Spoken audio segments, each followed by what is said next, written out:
Hello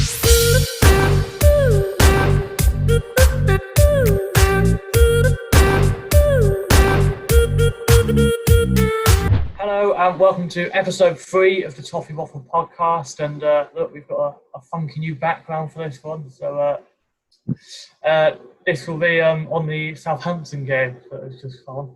And there's quite a few talking points for this one, for a controversial game. Well, I mean, it's fair to say that.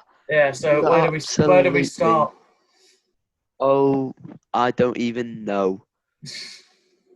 I think we'll go with the elephant in the room. Like, it's a bit of a repetitive one now, but I think the midfield got to go for the midfield again. I think I've said on about 3 of these podcasts now. Davis isn't good enough. All 3. I think I said it on all 3. Davis is not good enough at all. Well, none of them were good enough today. Let's be honest. He was the only one who lasted the whole 90 minutes, and he was arguably the worst one. I don't know, actually, maybe. No. I think... Although Gomez was really, really poor today. Gomez was dreadful before he came off. It was a bit of a blessing that he came off. And if I'm going to be honest, I'd probably say our best performing midfield today was Sigurdsson, which says a lot. See, I thought he was inconsistent today. Yeah, but as opposed to had like 5 minute spells ridiculously where he was really good, and then he had 10-minute spells where he was like the Sigurdsson we know. Yeah, I was going to say, like, inconsistent is quite good for him, to be honest. Like, it's a bit of an improvement. Yeah. So. At least he's doing something well. Exactly.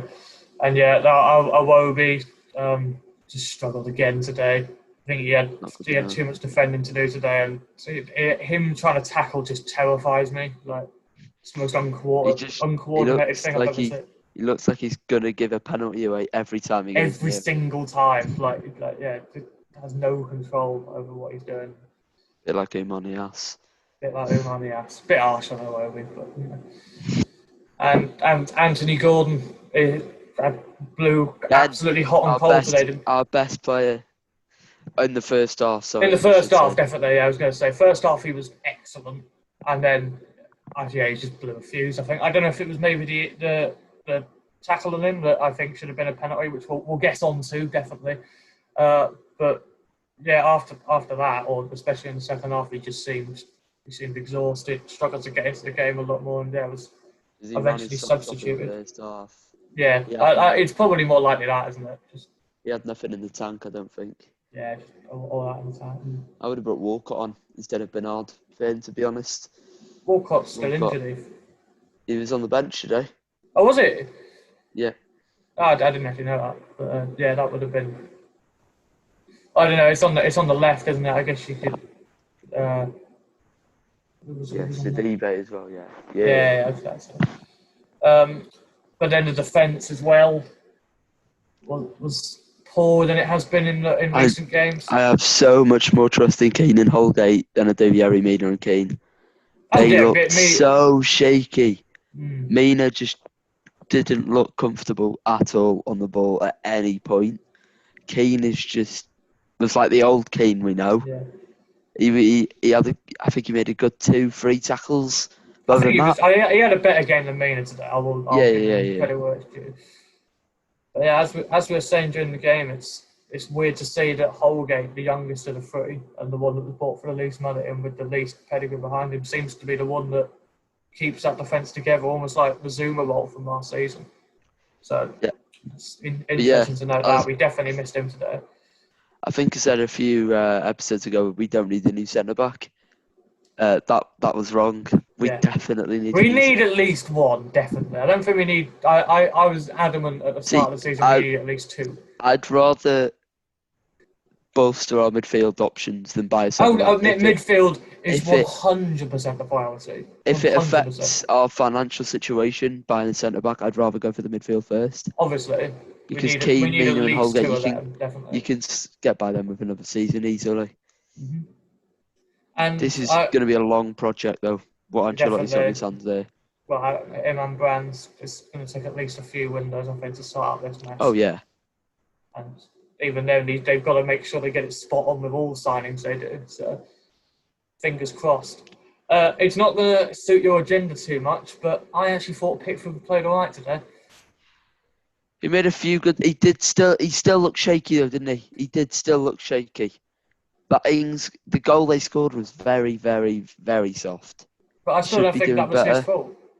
Yeah, but he should be doing better there. Neither of the defenders Other than, tracked things back.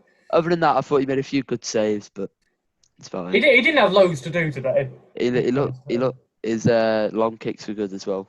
Went to the opponent, went to the player nearly every time.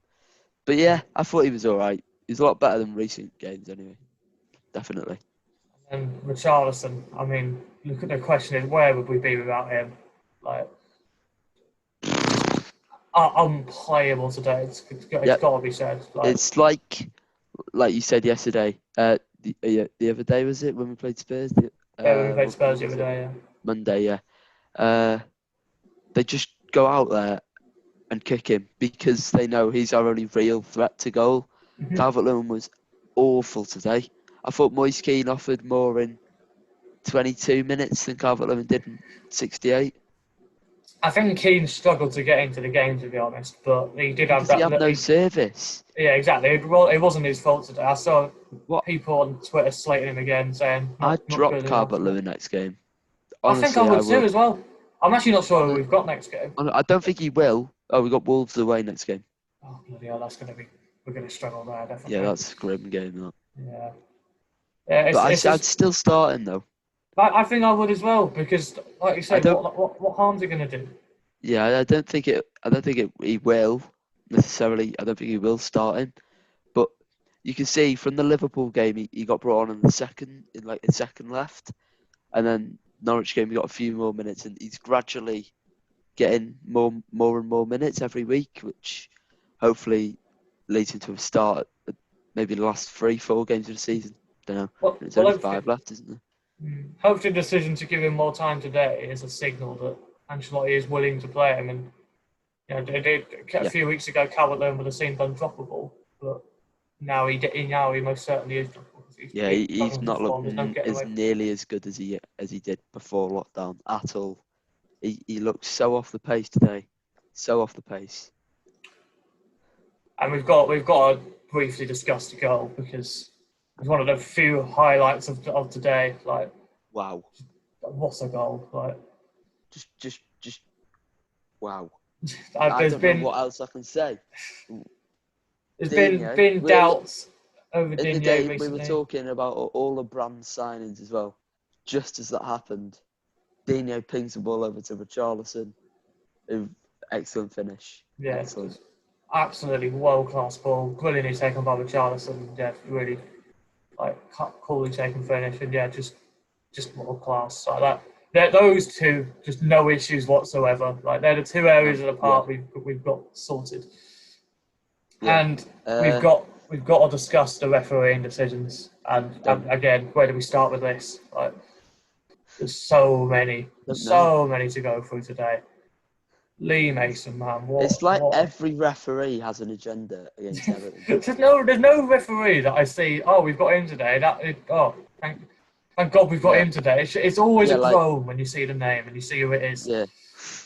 But Lee Mason is one of the worst, 100%. Always is. And he was poor. But even then, I don't know how much of today was his fault. There were parts that were 100% his fault, but I mean. We'll start with their penalty. Got to start with their penalty. I can see why he'd give it because his view wasn't that good. I can see why he'd give it. But VAR should come in then and say, that's clear and it's not a penalty. He didn't score from it, but that's not the point. No, that's not the point. Not a penalty. Why did VAR not check it? Like, where's this double standards coming from? How does it work? Like, which ones get checked and which one don't? What? Where is the decision to go, oh, we should check that, or, let's not bother checking that? I think we agree with the referee. That there's no, because these people are so far away, just run somewhere. Yeah. There's no. They said earlier in the season about communication. We could have done with a bit of, we didn't have a clue what was going on for that penalty. It took so long to give, didn't it? It's like, it showed 8 replays of it on the telly. Like you say, on first look at it, I remember when you watched it as well, it looked like Gomez had tripped him up. But you look at it again, and Ward-Prowse just falls into him. Like, Yeah. There's no way on earth that was a penalty. It's not a penalty, but it's still sloppy from Gomez. Still really, It really is, sloppy. it is still sloppy, but if he doesn't make contact with him, he doesn't make contact. He needs help, man. He's the I only said he needed a midfielder. rest. I didn't think he should have started today. No. I reckon him and Sigurdsson should have swapped. He's the only one who I'm moderately okay with at the moment. The only midfielder. But he needs an Idrissa Gueye next to him. Like last season, he was so good next to Idrissa Gueye because Idrissa Gueye did all the sweeping up defensive and Gomez had all the creative freedom. But Davis just runs around like a headless chicken. So many times he was caught out of position today. And Gomez tried to cover, but he's too slow. Well, I still think there's time for Davis, as we've said. We'll keep going around in circles if we keep talking about that. And then just a few minutes after they scored, Gordon gets brought down in the box and no penalty given and no VAR check on that either. And it's one of them, isn't it? Is that it? From first, it just looked like a 50-50. So that's why I can see the ref not giving it, but there's no reason for VAR to not give it. Once again, like he's literally stood on his calf and tripped him up. He stamps on him afterwards. Oh yeah, I think it's a penalty initially, and then steps on him afterwards. I don't understand why it wasn't at least checked. I just don't understand that. Yeah. And then again, you have the thing with Richarlison, and that was a joke. Having lumps kicked out of him, all getting quite rightfully loses it after Ward-Prowse does him for the third time without getting booked, and goes through one of them with a bit of a robust challenge. I still think he just about missed the ball, but he looked like he didn't want to play the ball, but just show Adams he was there, and he gets booked for it. Ward-Prowse didn't get booked in that game, and that beggars belief. Like that is poor. There was 4 separate occasions where he could have probably been more. But yeah, probably more. Four from memory, and then probably the worst of the lot, the decision to not send off Bednarek. Awful. When Richarlison's racing for one goal. How can it possibly not be a red card? Like, I defended the other decisions, to be fair, to some extent. That one, I've not got a clue.